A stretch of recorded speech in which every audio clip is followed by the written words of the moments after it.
Oo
nga, sakot.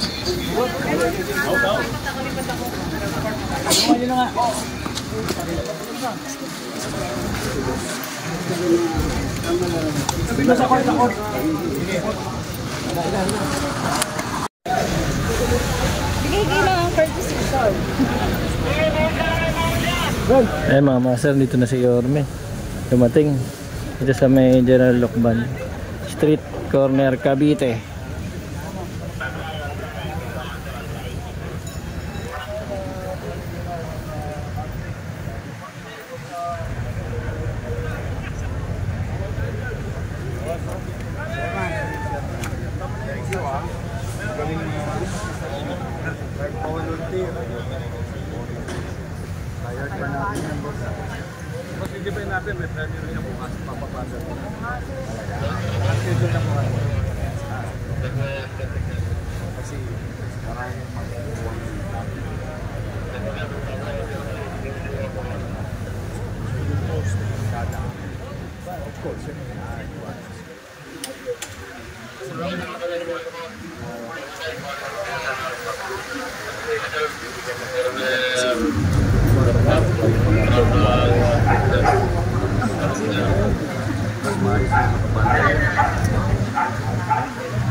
I'm proud of you.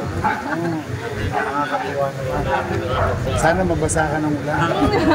Para dumami. Kaya ko pa ng ibang barangay official. Kasi para naman sa tao.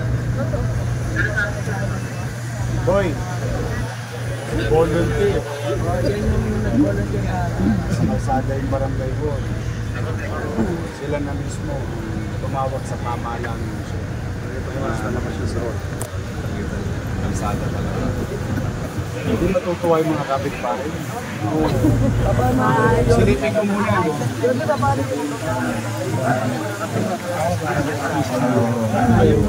Matutuwa tayo. Puhusa. Hindi sa ganyan makimali. Gusto ko lang naman. Balik lang sa tao yung mga masaya. Para yung tao din na maging inspirasyon sa kanila. Kahit na nakaparada sila sa kanyang kapatbahay, aayusin din nila yung isa. Kasi kamalan din. Mahaba-haba ito po. 896. At least 40% ng ating oral. Medyo nagagamit. May mga lugar naman na dead end, di ba? Hindi masyado makakapag-issue. Baka yun, pwede pa natin mag-isip. Magano. Pero kung talagang slaps lang, nakikisunod naman tayo. Kaya lang ito, kakaibang araw ito kasi yung pusa, ang tao ng barangay, so yun lang, sana matularan ang iba pa natin natitirang mga barangay. At the end of the day, I cannot do it alone. Sa kumbayan, national government towards one direction to make Manila pleasant and peace and order situation. Hindi ako nag-supply. Naido ako galing talaga. Ayan natin, ha? Walang makapalitan.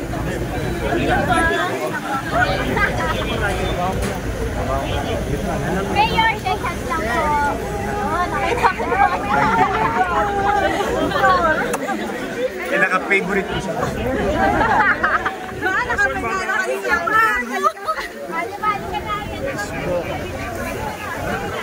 Ito mga master na nandito si Yorme, in-inspection niya tong barangay na nandito sa may kalsada mismo. Ayan, nag-self-demolish tong barangay, no? Nagkusa. Hindi na kailangan palampagin, kumbaga. Sila na mismo ang nagkusang umalis. Kasi nandito sila sa may kalsada. Tignan nyo mga master. Sakop nila yung kalahati ng kalsada. Ayan.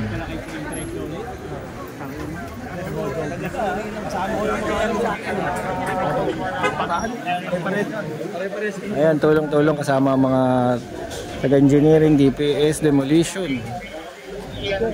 Ayan, nandito lahat para paluwagin na tong kalsada. Magamit na ng taong bayan. Hindi sa pansariling kagustuhan lang o sariling pagnanais, gano'n, ang lalim.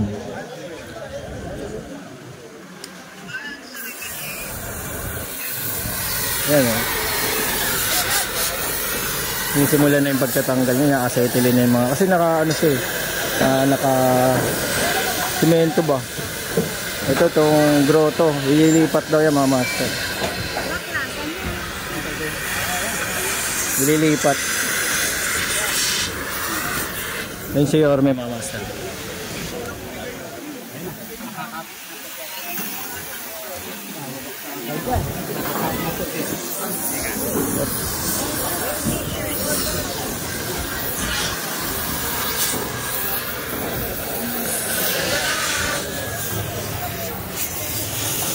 Ayun, tinatanggal yung mga bubong.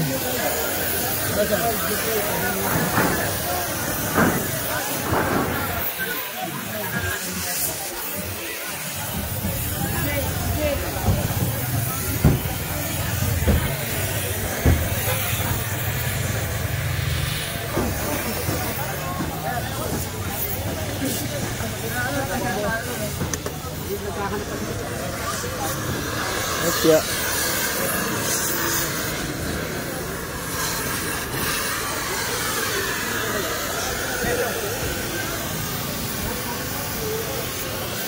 General Lokban, malapit sa Cavite Street, dito sa may Tondo, District 2.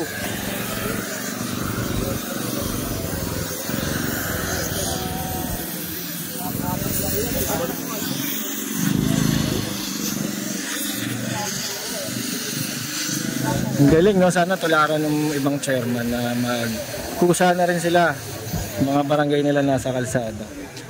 Sila na ang kusang mag-alis. Tinawagan ng pamahalaang lungsod ng Maynila para tumulong sila chairman. Galing ni Yorme, no? Sumusunod yung mga chairman. Galing.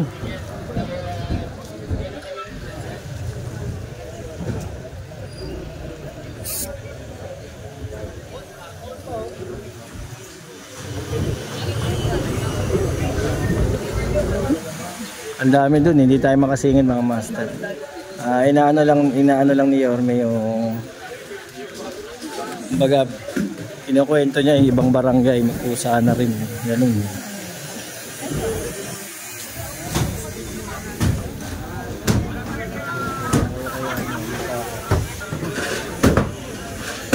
Ito mga master, igibanan nila.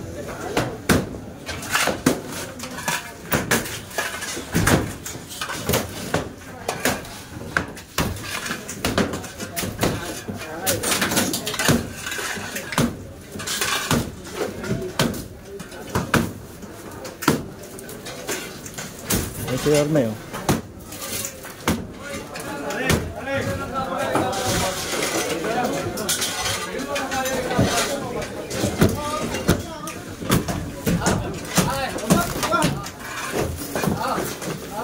Ito gutter to. Yun si Yorme.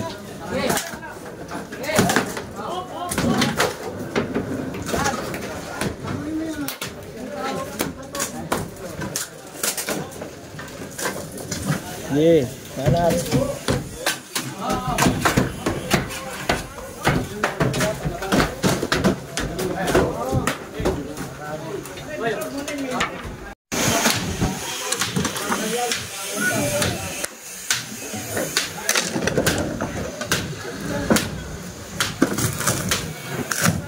Ang laki ng kalsada nila yun.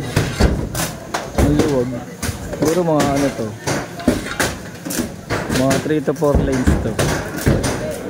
Pero yung kalahati ng kalsada, ayan, barangay nila. Kung saan pinag-ibanan ni chairman. Ang galit. Ang dapat tularan.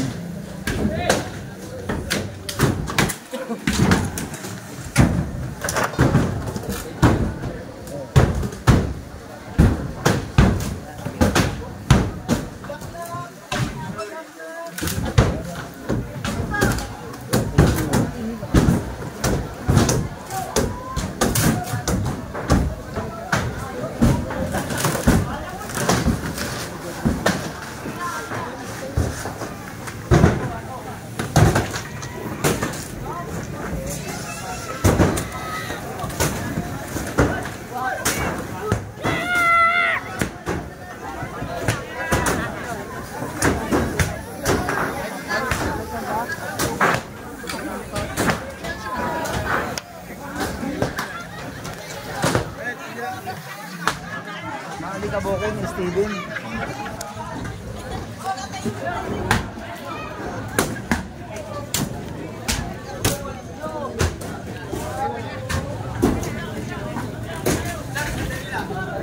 Ito na yung grotto, naputol na doon. So, nilipat lang doon sa dulo.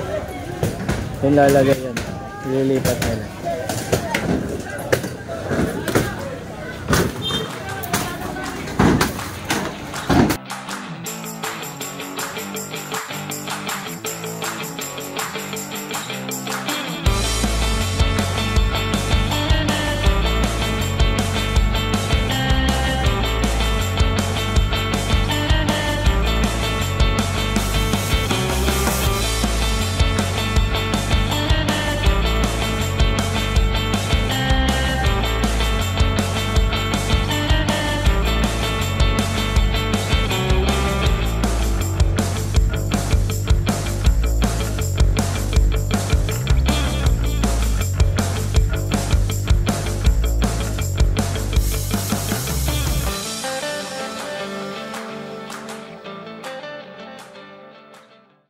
Ito ngayon yung update ng mga master.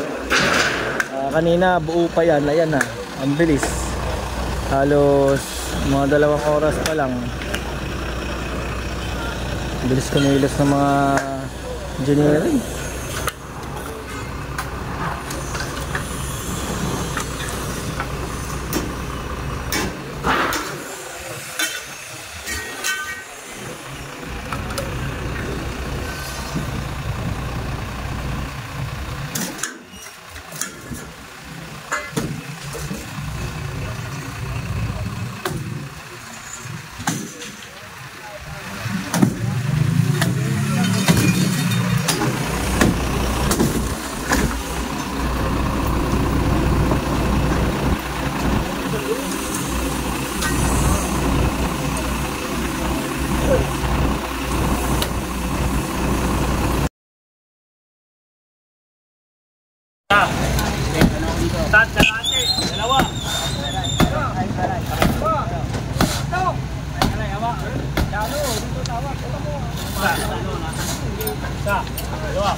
Oh, ito na yung nangyari ngayon mga master. Alas 2 ng hapon. Ayan, wala na yung barangay hall dito sa kalsada. Diba? Galing, ang bilis. Nilinis agad ng mga taga-engineering.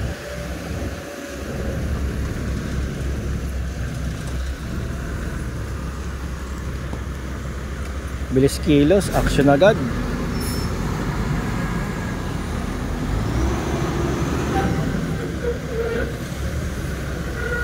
Pero tuloy-tuloy ang paglilinis. Kahit na ulan na, trabaho pa din.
Muli po mga master, no? Salamat po ng maraming sa mga nanonood, sa mga tumatangkilik, kahit nasan mga kayo. Ayan, mag-ingat kayo lagi.